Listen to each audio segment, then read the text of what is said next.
Guys, this is insane.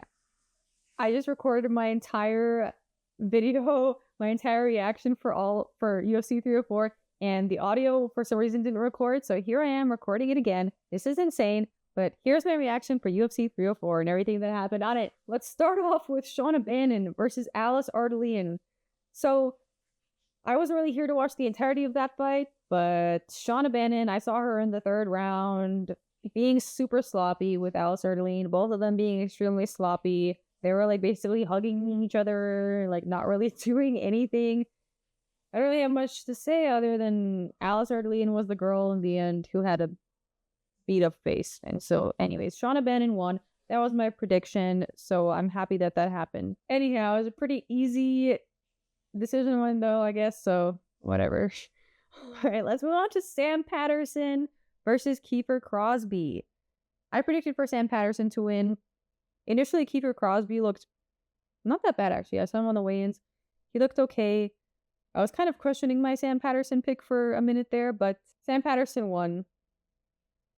He got an arm triangle, I think, in round 1. Like halfway through round 1. Kiefer Crosbie just looked so bad, so slow. There was nothing he can do. It was kind of embarrassing how outmatched he was. But anyhow, Sam Patterson won. Yay for my picks. Wow, second time around with this. Anyhow, next up we had Oban Elliot versus Preston Parsons. I picked Oban Elliot to win, guys. I was probably the only person who picked Oban Elliot to win. I knew that Preston Parsons was a little stiff. I didn't like the way he improvises always. And that's kind of what he did here. He, for some reason, kept trying to take down Oban Elliot after Oban Elliot was just out grappling him. He was reversing him on the fence every time. But Preston Parsons just kept trying. He kept trying the same thing over and over again, which is complete insanity, but that's what he did. And Oban Elliot just looked better in every aspect. So he won. And as I told you guys, if Oban Elliot just listens to his corner, he'll do fine. And that's what he did. He listened to his corner. He did well. Yay. All right, let's move on to the next fight up on the card. Modestas Bukauskas versus Marcin Prachnio.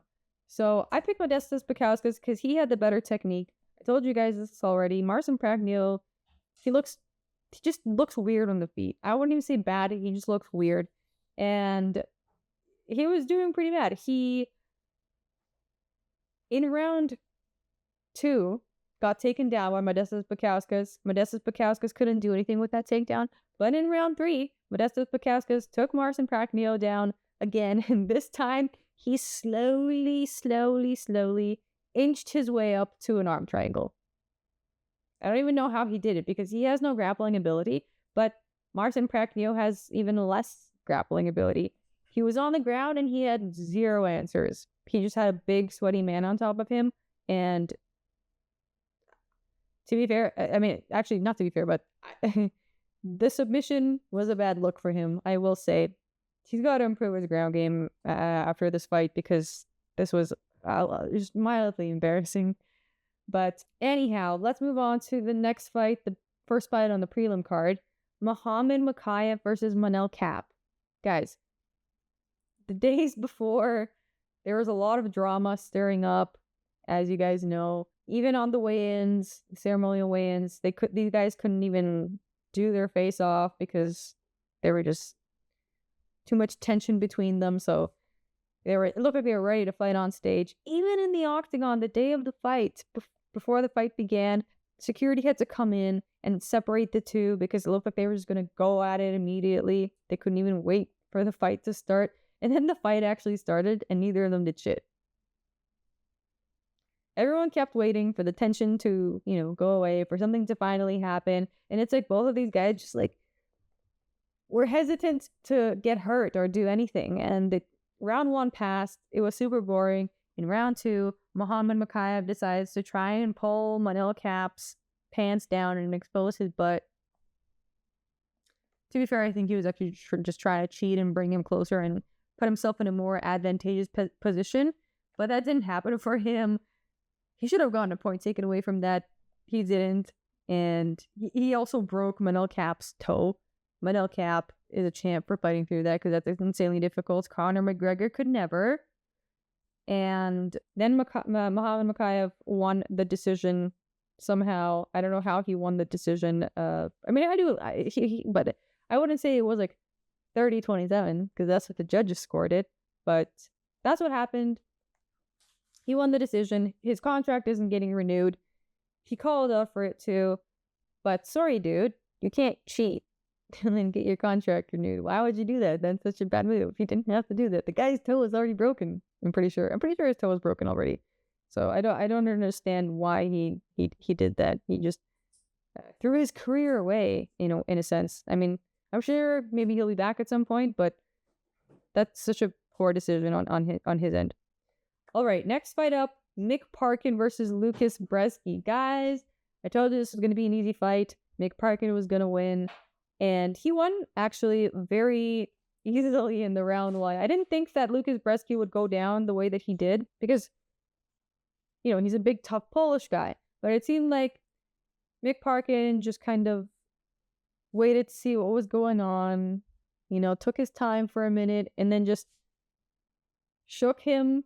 Lukasz Brzeski fell. And Mick Parkin got the KO, guys. The big, translucent man. He's so white, he's translucent. Anyways, he got the KO. One of my friends actually didn't think he would because he kind of looks unassuming. And he looked that way during the weigh-ins. But anyhow, guys, that I told you, it was the last time I was underestimating Mick Parkin, and he won. So, yay. Next up, we got Caolan Loughran versus Jake Hadley. Now, both of these dudes kind of didn't really do that well. Jake Hadley initiated more because he wasn't afraid to go in, while Caolan Loughran just took his time and was looking for openings. And I guess that cost him the fight because the judges saw, biasly saw, in my opinion, that Jake Hadley did more. And so I was actually fairly sure that they were going to give it to Caolan Loughran because I thought he fought the better fight. But they gave it to Jake Hadley. I guess they needed to. The Manchester judges were biased to the UK people. And, Jake Hadley won that fight. So, I don't know. I think it was a bit of a robbery. Let me know what you guys thought.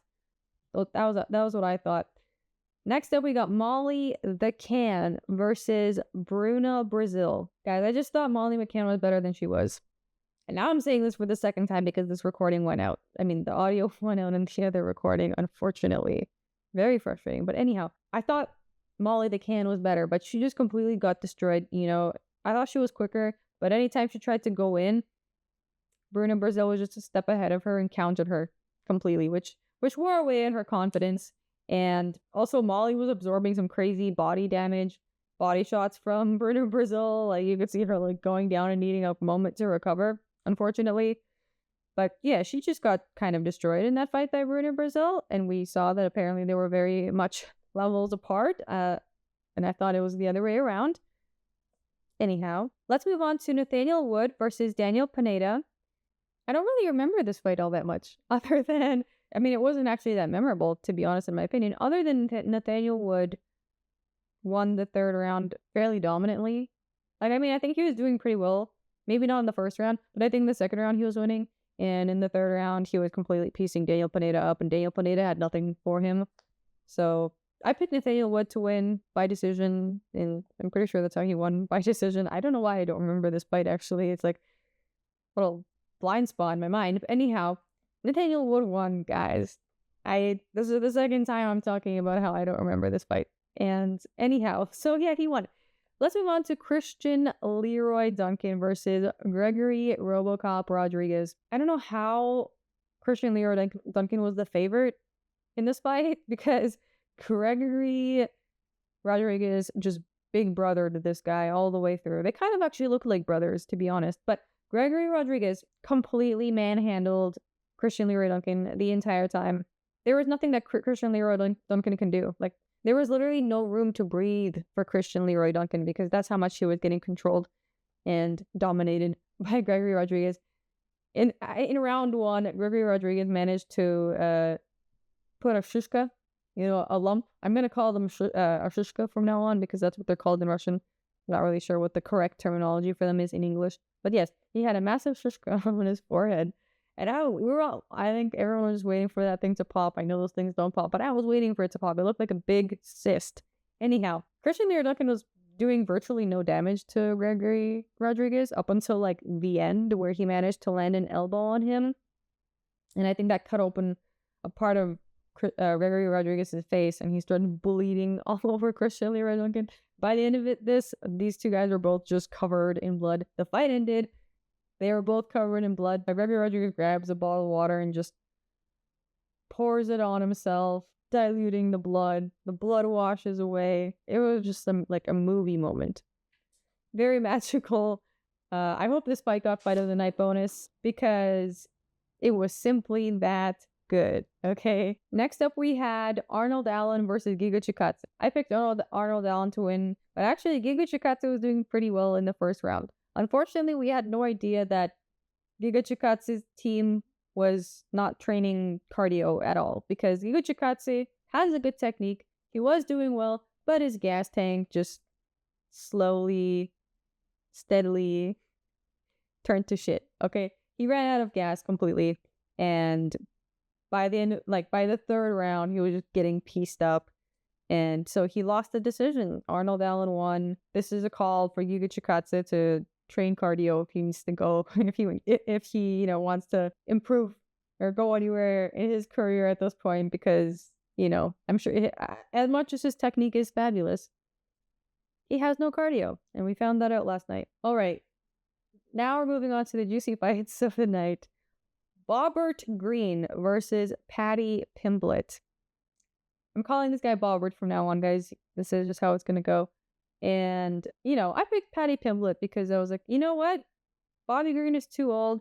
He's not that well-rounded, and I just don't think he's going to win. Round 1 comes around. Bobby Green kind of doesn't have that many answers with the striking, or at least as much as we thought. And so what does he do? He decides he's going to shoot a takedown. I don't know why he decided he was going to shoot a takedown, because he just gave Paddy Pimblett a free win. So, I mean, I thought Paddy Pimblett was going to win regardless, but, Bobby Green decided to get a takedown. And Paddy Pimblett was like, oh, okay, I'm just going to turn this around real quick and submit you, because you don't have grappling ability. Why did you do that, Bobbert? I'm happy I didn't pick you. Otherwise, I would have been really coping right now. But yeah, Bobbert lost. That's what happens when you change your name to King Green. As I said, that's not a winner's move. Don't change your name to King Green, okay? You don't do that at all, okay? Please, Bobbert, please. Because now we're going to call you Bobbert on this channel. All right, let's move on to Tom Aspinall versus Curtis Blades. I picked Tom Aspinall to win. In the beginning, I was actually hoping that Curtis Blades was going to have a bit more of a run, but he went out so quickly.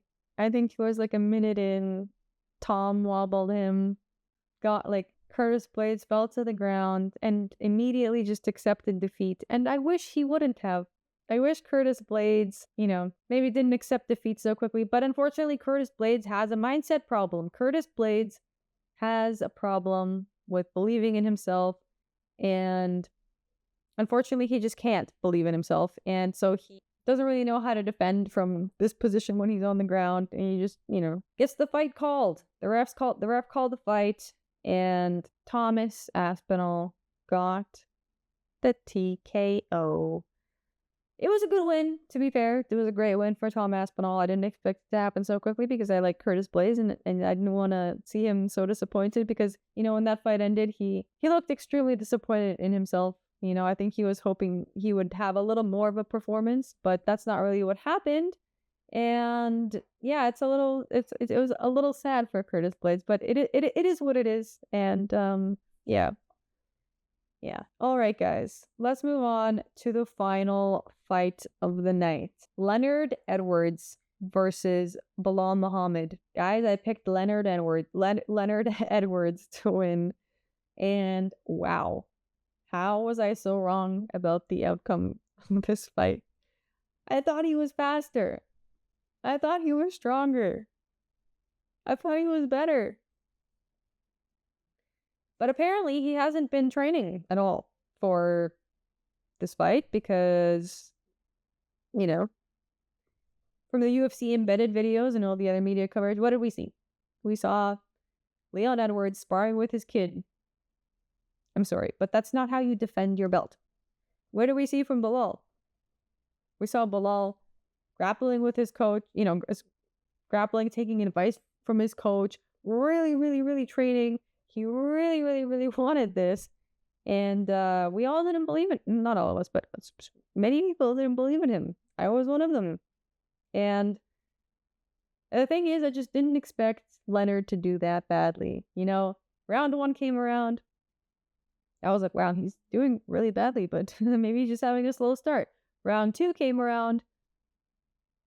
I was like, oof, I'm losing hope very, very quickly. Round 3 came around. And finally, he had a moment where he had Belal's back. And I was like, oh, is he going to do something? Oh, shit, is he going to get a rear naked choke? Oh, okay. Yeah, Leonard. And he just didn't do anything. He didn't do anything from that position. The round ended. Round 4 came around. I started already coping at this point because I knew what was going to happen. I knew Belal was going to get the decision win. And the thing is, Belal Muhammad put on a boring fight. But you know what Leon Edwards did? Absolutely nothing. And the whole fight, I just kept waiting. I'm like, oh, is Leonard going to do something? Is he going to do something? Is he going to do something? Is he going to do something? Is he going to do something now? Are you going to do something now, Leonard? And the time never came around, and he didn't do shit. And he lost that fight. And it's so embarrassing for him losing in the UK to Belal Muhammad in such a way. I think he lost all of his aura this fight. Seriously, I don't know. Because he didn't do a single impressive thing. He didn't land a single impressive shot. And I don't know. I'm still coping. I'll be coping for a few days. Yeah. I had a hard time falling asleep last night because I was just thinking about how terrible that loss was. The other fights I could cope with, Drake Hadley, robbery, okay. Molly the Can disappointed me, and, I thought she was a different kind of fighter. Okay, Leonard Edwards. You really disappointed me last night. You could have, I just feel like he just didn't train enough because he assumed he was better than Belal. That's the kind of vibe that I got, that he was maybe training in the same exact way that he normally does and wasn't really adequately preparing for this fight, because this was just not a performance. This was not any kind of performance. It was just pure disappointment. And this is the second time I'm saying this now. The second time.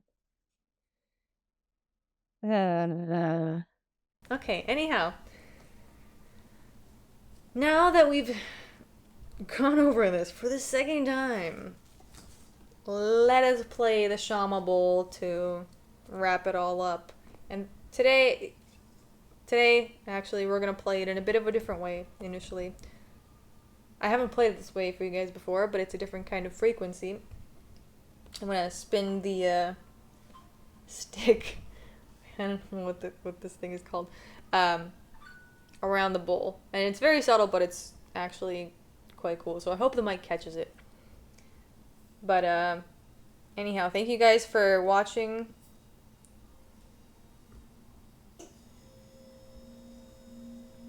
Wow, the fridge just turned on. But thank you guys for watching. Thank you guys for sticking around. If you guys want to join the channel membership, if you want to join the channel, there's a membership option available. We do streams every Sunday with the crew where I talk with you guys. You guys can participate. I do it through StreamYard. And yeah, it's pretty chill. Since there's no fight this week, this upcoming Saturday, I'll be doing a tier list video, so do look forward to that. I'll be posting it in a few days, hopefully. I have a few ideas in mind. This is the second time that I'm now saying this, but Yes, I'll remind you guys about how bitter I am about my computer not recording the audio. But hopefully we can now take a deep breath and relax from all of that. And yeah, that's it. Thank you guys for watching the video.